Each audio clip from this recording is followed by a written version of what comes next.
আমরা একাত্মতা প্রকাশ করছি। ছাত্রদের চাওয়া আমাদের চাওয়া, আমরা বিপক্ষের কেউ নই।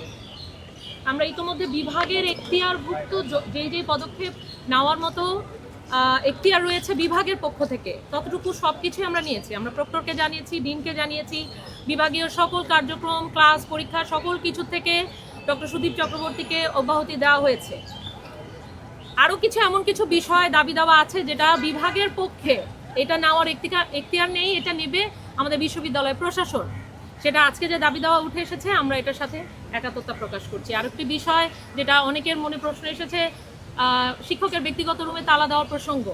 এই রুমে শিক্ষকের ব্যক্তিগত কাজের পাশাপাশি কিছু কাজ এমনও হতো, নাটকের রিহার্সাল হতো এবং অন্যান্য আরও অনেক কিছু। তো সেই ক্ষেত্রে যেহেতু এখন এটা একটা মূল্যবান একটি আলামত, এই রুমটা, এখান থেকে এই রুমের চাবি আরও অনেকের কাছে রয়েছে যেটা হয়তো আমরা সকলে অবগত নই। সুতরাং এটার সেফটির জন্য, নিরাপত্তার জন্য, পরবর্তী এটার যেন এখান থেকে কোনো আলামত মিস না হয়ে যায়, সেই কারণে এই বিষয়ে আমরা কিন্তু আগের তালাটা খুলিনি। আমি একটু পরিষ্কার করে বলতে চাই, আগের তালার উপরে নতুন একটি তালা দেওয়া হয়েছে যাতে করে এখান থেকে কোনো গুরুত্বপূর্ণ আলামত নষ্ট হয়ে না যায়, অন্য কারো কাছে চলে না যায়। আমি কি বোঝাতে পেরেছি যে আমরা তালাটা এই অর্থে দেইনি? এখানে আরেকটা তালা ঝুলানো হয়েছে, এটা পরবর্তী পর্যবেক্ষণের কারণে, ইনভেস্টিগেশনের কারণে।